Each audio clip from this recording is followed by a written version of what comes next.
First of all, the money saved by the military getting rid of these people is huge. So they get them out there, they don't pay them any benefits because they say it's pre-existing. They could have served 2 tours in Afghanistan, 1 tour in Iraq, and they're gone.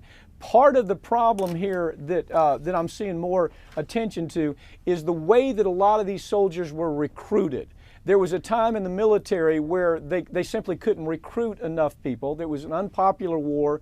People were being sent back from multiple stances in Afghanistan, in Iraq.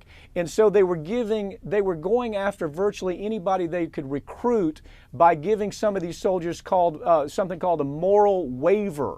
And that is, they might have had criminal backgrounds, they might have had all kinds of problems. And so now they have them in the military.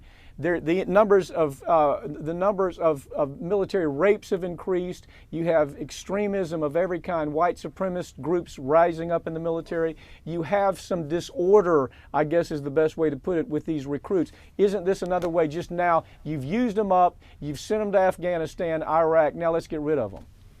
Well, it's not just mere coincidence that this began in 2001. And has run since 2001. And the way they're getting rid of them is by the PD discharge. They deny disability benefits, they deny health care. They've even required some of them to refund their re-enlistment bonuses. And then when they get out, they have the stigma of a PD discharge because it says personality disorder discharge.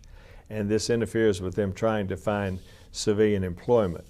So they denied disability, they're denied health care, and we have no idea what percentage of those 31,000 who have been discharged under the PD are in fact brain injured or have PTSD.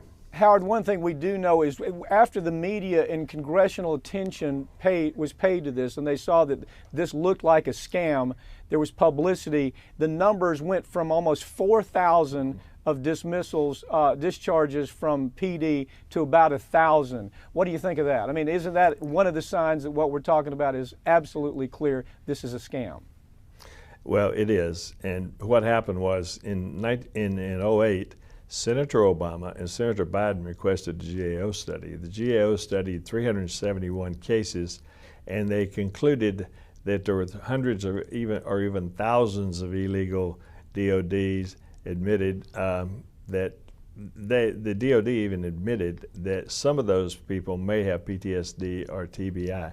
What happened to the military response after the review, after the GAO review, the Navy, for example, they did a review of the Navy in 2008 and 2009 and found that only 8.9% had been properly discharged. 91% failure rate after the review, after pressures brought by Congress.